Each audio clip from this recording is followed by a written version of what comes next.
It's always so nice to have people coming back to this interview.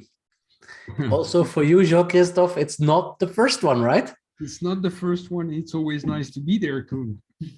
And I don't think it's going to be the last one either, because neither do I. Exactly.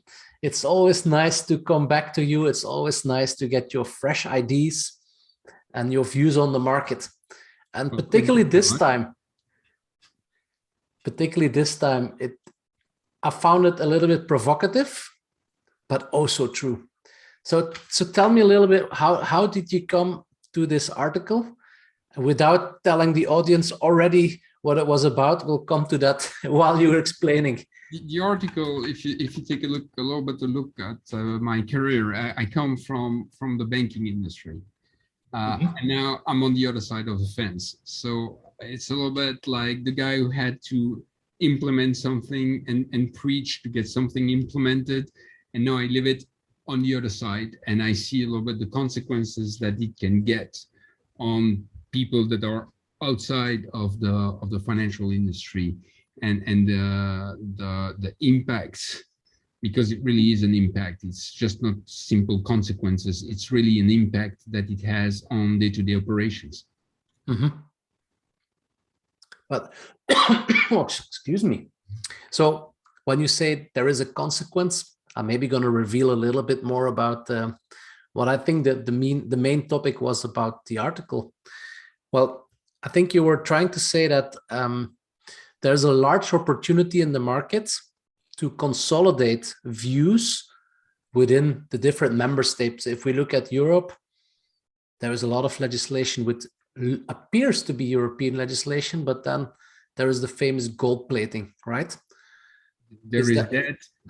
There are two things. There is the famous gold plating on one side. And as we are talking about it, we might get into the topic. It's really related to the AML in the article, but it can be also extended to other things, like the establishment of financial accounts, a bunch of topics. The idea is the following: is you have a rule, and then at the European level, and then to avoid to have any issue, you try to do a little bit more than the rule. And before you know it, you enter a country that is not yours. You're used to a standard, and you need to apply a standard that is higher than yours, simply because the industry or the local regulator wants to have something that is a little bit more gold-plated, which creates some tensions, and sometimes it can't even be resolved. So that has consequences at the level of the time that you spend to provide information, the time that you spend to demonstrate and discuss from a legal perspective what is applicable or not. So that is one of the issues. And then you run into stupidities or stupid things. I shouldn't say stupidities, but like small difference. Small difference, small nuance. Like you used to do a process using a certain procedure and a bunch of documents that you need to provide, and suddenly those documents, they're recognized into your country. You cross the border, the notion is not there, the trust into the document that you use is not there, and suddenly you end up having to do something completely different that you're not geared to do, and therefore it takes you 3 times or 4 times more than what you're used to in your own country. And that again creates problems. To give you an example, if you run an AML compliance shop into a non-financial entity, before you know it, you have zillions of documents about a lot of people, because you have to disclose them. Yeah, but okay, that creates another problem. That creates a GDPR problem. And then it goes on and on and on and on and on and on. And you have a multiplication of these little issues that you need to consider in companies that, fair enough, where we're for the moment, we're equipped to do that kind of things, and we think along these lines.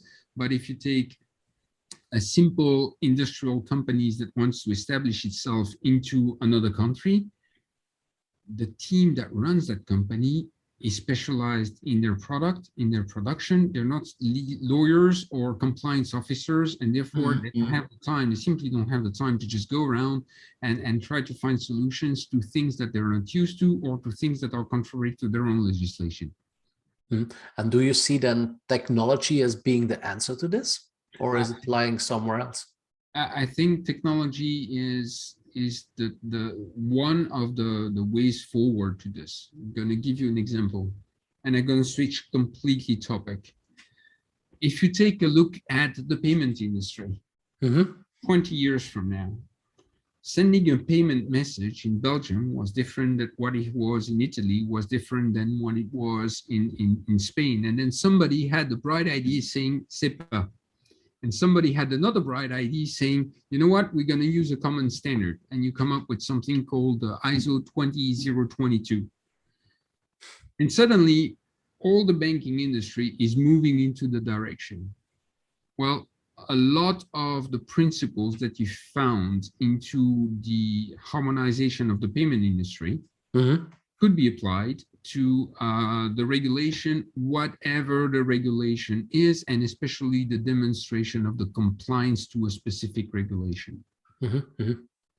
It's especially true for everything that is AML related, which is the killer. And if you take a look at the investment that is done on the onboarding of clients into financial institution, it's just to prove that there is something to be done there to make it as painless as possible.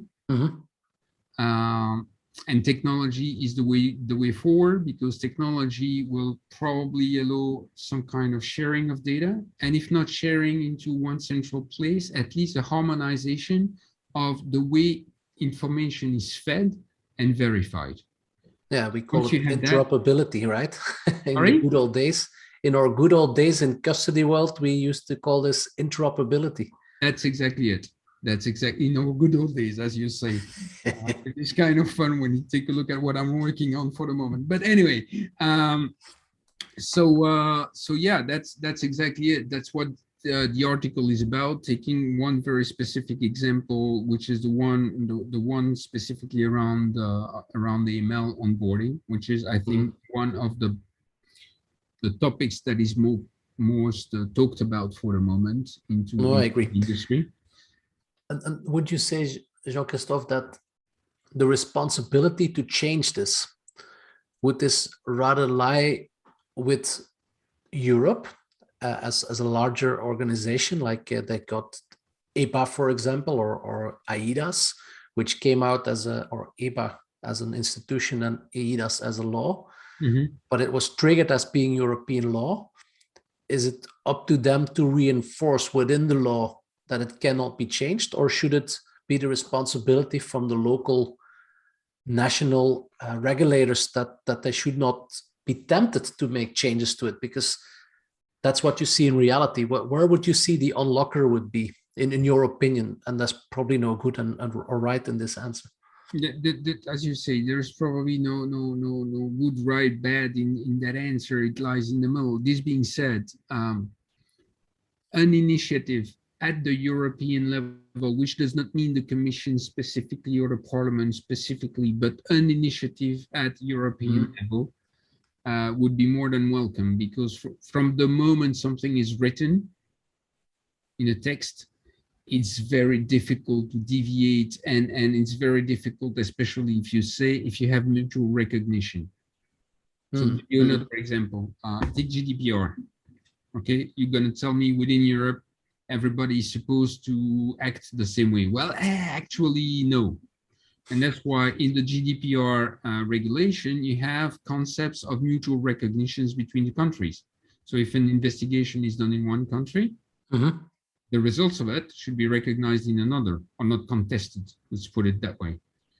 You also have mutual recognition with foreign countries, and that's the way you can operate multinational companies in the financial industry.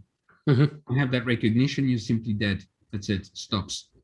Especially in the world that you and I come from. But this is, you have a concept of mutual recognition that exists, and then second, you have minimum standards to achieve. but minimum standards, they have a tendency to just become the standard and that's it. Yeah, absolutely. When the NESMA says, okay, you have to do things that way, the local regulator usually doesn't go one step further. It stops at ESMA level. When the EBA says you need to do that way, it stops at the EBA level. So I'm not saying it's a plus to have an organism of European stature to just do something in terms of writing down, defining. I'm not saying it needs to come from that front, especially if you have little nucleus of regulators that put themselves together and start to build a process like this. Suddenly it can reach a larger scale. But you need something at European level to start with 2, 3, 4, 5 countries, or you even need something at industry level. You could have an industry banking organization or insurance organizations that start to sit together. Okay, fine, this is a standard that we apply. And we apply a mutual recognitions of document, and we don't go lower than this, and. But you actually do see those initiatives, right? Even if you look at Belgium, you do have these KYC initiatives by Isabel Group, for example, Cube. That's one of them. Yeah. Well, in the Nordics, you have the Nordics banks that come together and have a mutualized KYC registry. Yeah, but the Nordics are kind of an interesting zone to look at because they have a tradition of organizing themselves across different countries. That's true. That's true. Sweden, Norway, Denmark, and Finland, you have a lot of organizations that work across the zone. And that's because they do that, apply common standards within the zone. It's the same idea, but this is an illustration of a professional initiative. In those topics, professional is a good start.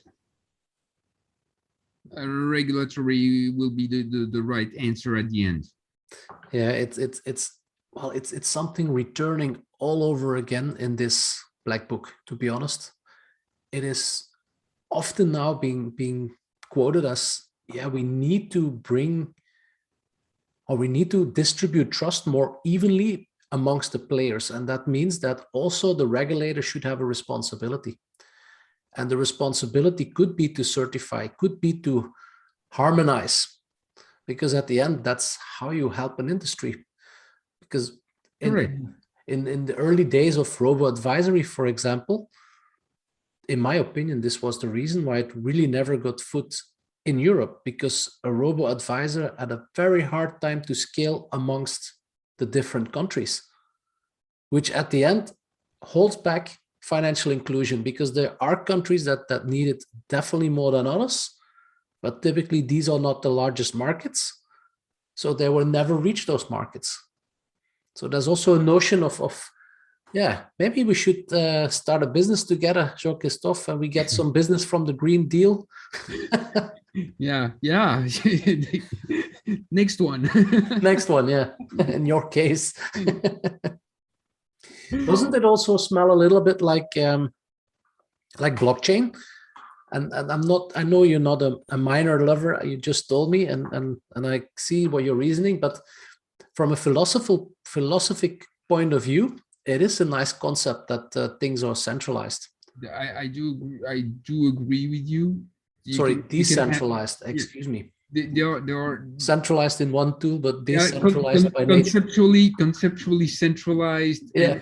and efficiently or pragmatically decentralized. But yeah, it's a nice concept. I think that definitely we're gonna get more and more to these places where one or several players will certify a piece of information, and that will be it. What you were mentioning about the central registers for AML purposes into one country like Belgium, fair enough. That's gonna definitely arise. The thing is, fine, you and I both know that we've been working in big financial organization at international levels. Thinking Belgium is too small. Yes, I agree. Thinking France is too small. It needs to be. Yeah, you start to think Benelux, now we start talking. Not because of the size of the market, but because you start talking about three different approaches to a regulation and the way of doing things. You add up France in there, now you really start talking. And you can go Germany, whatever the country, but definitely you need to start thinking European. As long as we don't think European, you will have problems establishing flows between different countries.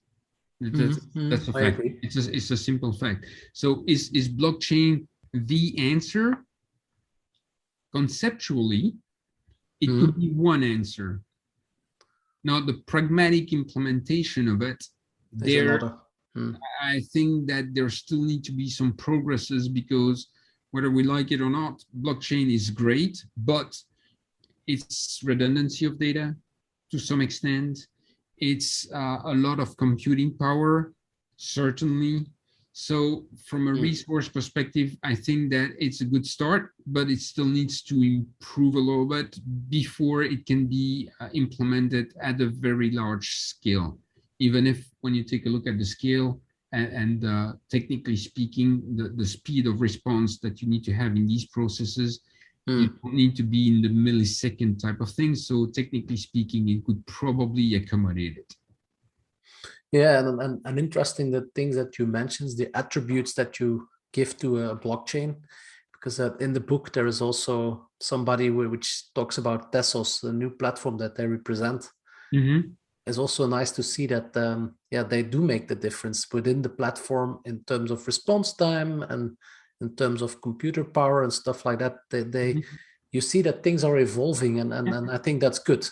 But the project I'm working on for the moment, the selection of platform of software to program has been done as a function of the speed of execution, but also, and it's the second criteria that we use, as a function of the consumption of electrical power and computer cycles. Yeah, makes sense. It sounds a bit technical. I know it's outside of regulations completely. I know, but that's basically what you need to start doing when you start thinking about blockchains and implementing that on a big scale level. Yeah, no, absolutely. Absolutely. I think that's the right approach. Hey, I think we're heading almost towards the end of our interview. Time flies when you're having fun, but I cannot withhold you the question of asking Jean-Christophe, where do you see RegTech going? Because I know you always have like an open view on things, but where do you see it going? Let's say 5 years time, we don't do a book in the middle. In 5 years time, we'll have a new book. What will it be about? I think it's going to be a much more standardized way of approaching things in 5 years time. Definitely. I think we started the journey because we're a little bit aged, you and I. When we started that type of journey at the time, it would take 10 years. It would probably take 5. And the journey will most probably not come from a regulatory push, but would most probably come from a combination of what exists at the regulatory level and a lot of technological solutions and a lot of emergence of standards in order to start working. We're at the middle of the Betamax VHS type of situation when you take a look at the video. Maybe for the younger audience, I should say that VHS used to be a standard for video carriage. Long tapes. No, hey, but we already mentioned, just for fun, the Green Deal in Europe. But actually, when you put that against what you just said, then this is already happening. This is exactly what they do. They put a dot on the wall and they really are forcefully pushing this to the industry, and not only the banks. Yeah, no, there is definitely a big change into this, but that brings us into other considerations. So when you run companies nowadays, you can't do, well, it's more difficult to do greenwashing, thing that was done a lot in the past. You really need to start demonstrating that you go into a greener direction, Mm-hmm. and the obligations that go against that, which is also part of RegTech. If you remember what I said in the previous book, that it was more than just plain reporting and it could impact a lot of things. To me, that is also part of the regulatory obligations, and hence RegTech can help for this. But the idea is it's going to get more and more pushed to the companies. They're going to have to implement that more and more, which from a RegTech perspective is also a big opportunity. Yeah, I agree. So as we discussed a little bit earlier on, in the financial world, all the new regulations that go around the disclosure of ESG impacts within the fund industry, yes, it will have definitely an impact. I agree. On the funds themselves, on the companies, on the guys that go and take a look at what is actually done compared to what is claimed to be done, that type of thing, that will definitely change. Yeah, and that's exactly the reason why they do it, right? It's forcing you to make different choices. And the choice you should make should be the sustainable version of what we were before. So I personally like it, but that's then a personal approach that I think that's a good thing happening. But I guess that's another discussion on its own. Jean-Christophe, sorry, I know you're a very busy man, but is there a particular reason that I should contact you? And please don't tell me it's to drink a beer, because I already know that. That's not fun, taking my jokes away. I knew it. No, but whatever issue that you have on the financial front, risk management front, compliance also, it's definitely something that we can talk about together. Cool. And try to find solutions. I like it. Usually do. So you plead for collaboration. That's all what the book is about. So correct. Thank you so much, Jean-Christophe, again for your participation. And again, I'm looking forward already for the next book. So I already feel it. You're one of those residential members in the book. That's what it's going to be, which is a nice thing. So thank you again. Also, thank you to the audience. Thanks a lot for tuning in once more. But as you already know by now, there's much more other videos also to be looked at, so other interviews. So please do not hesitate to look at them as well. And apart from that, like, share, comment. Thank you very much and have a good day.